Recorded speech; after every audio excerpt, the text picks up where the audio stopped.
NBA खेल्नको लागि यसपालि माझर अली जो पाकिस्तानी भलिबल खेलाडी हुनुहुन्छ उहाँ कर्णाली भलिबल प्रदेशबाट आउने कुरा भएको छ। म तपाईहरुलाई आज यो भिडियोमा कर्णाली प्रदेशमा कस्ता कस्ता खेलाडीहरू समावेश हुनुहुन्छ र गण्डकी प्रदेशले यस एनबिएमा सहभागिता जनाउँछ कि जनाउँदैन, सुदूरपश्चिमले पनि एनबिएमा सहभागिता जनाउँछ कि जनाउँदैन र कोशी प्रदेशबाट के कस्ता खेलाडीहरू रहनेछन् त्यसको बारेमा हामी छलफल गर्नेछौँ। यदि तपाईहरु भलिबल प्रेमी हुनुहुन्छ र यो च्यानलमा नयाँ आउनु भएको छ भने कृपया यो च्यानललाई सब्स्क्राइब गरिदिनु होला र भिडियोलाई लाइक शेयर गरिदिनु होला। कति पनि ढिलो नगरिकन आजको भिडियो सुरु गरौँ। एनबिए खेल्नको लागि कर्णाली प्रदेश भलिबल टिमबाट माझर अली खान जो पाकिस्तानको नम्बर 1 स्पाइकर हुनुहुन्छ उहाँ कर्णाली प्रदेशबाट आउने कुरा भइरहेको छ। उहाँ सँगै वालिद खान र अहमद खान जो पाकिस्तानी भलिबल प्लेयर हुनुहुन्छ उहाँहरू पनि कर्णाली प्रदेशदेखि खेल्नको लागि आउँदै हुनुहुन्छ भने कर्णाली प्रदेशबाट रहेको नेपाली प्लेयरहरूको नाम यस प्रकार रहेको छ। शैलेन्द्र शाही टिम क्याप्टेन, जीवन शाही, डायमन्ड खड्का, रोशन खड्का, विकास गिरी, पुष्कर सिंह धामी, गोपाल खनाल, मानसिंह बिक, पवन थापा मगर र प्रशिक्षकमा तेज विक्रम बुढा गरी 12 जनाको नेम लिस्ट तयार भइसकेको छ।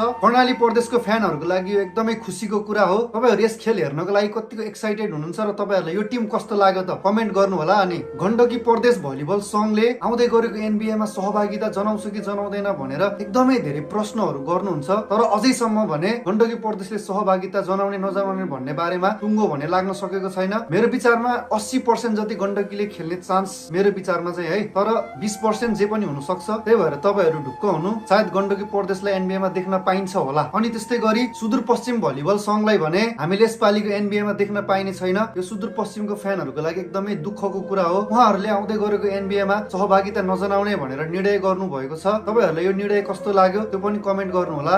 यदि तपाईहरु कोही कोशी प्रदेशबाट यो भिडियो हेर्दै हुनुहुन्छ भने कोशी प्रदेशले भने आउँदै गरेको एनबिएमा सहभागिता जनाउने छ। कतिजना कोशी प्रदेशको फ्यानहरूले सोधिराख्नु भएको थियो कोशी प्रदेश सहभागिता जनाउँछ कि जनाउँदैन होला, कस्ता कस्ता खेलाडीलाई देख्न पाइन्छ भनेर सोध्नु भएको थियो। कोशी प्रदेशबाट नेपाली खेलाडीहरू नै देख्न पाउनु हुनेछ। विष्णु बस्नेत, निरूप बस्नेत, राजकुमार तामाङ जस्ता चर्चित भलिबल खेलाडीहरूलाई तपाईहरुले कोशी प्रदेशको टिममा देख्न पाउनु हुनेछ। तपाईहरु कोशी प्रदेशको हुनुहुन्छ भने पनि कोशी प्रदेशको खेल हेर्नको लागि कतिको एक्साइटेड हुनुहुन्छ त्यो पनि कमेन्ट गर्नु होला। अरु टिमहरूको बारेमा भने मलाई त्यति धेरै जानकारी त छैन। यदि अरु टिमहरूको इन्फर्मेसन आयो भने म तपाईहरुलाई जानकारी गराउने प्रयास गर्नेछु। तपाईहरु हामीसँग युट्युब च्यानलमा जोडिन सक्नुहुनेछ। यो आउँदै गरेको एनबिए लाई भने हामीले युट्युबमा प्रत्यक्ष प्रसारण हेर्न पाइने छैन। यो भने भलिबल फ्यान्सहरूको लागि अलिकति दुःखको कुरा हो। हामीले सायद कुनै एप्सको माध्यमबाट पैसा तिरेर हेर्नु पर्ने हुन्छ। तपाईहरुलाई यो नेपाल भलिबल एसोसिएसनको यो निर्णय कस्तो लाग्यो त कमेन्ट गर्नु है त। भलिबल हाम्रो देशको राष्ट्रिय खेल हो। हामीले सधैँ भलिबललाई माया गर्नुपर्छ र नेपालमा अझै धेरै नेपाली भलिबल खेलाडीहरूको जन्म होस् र नेपाललाई विश्व सामु चिनाउनको लागि उहाँहरूले धेरै मद्दत गर्नुहुनेछ भन्ने आश छ। जय नेपाल, जय भलिबल।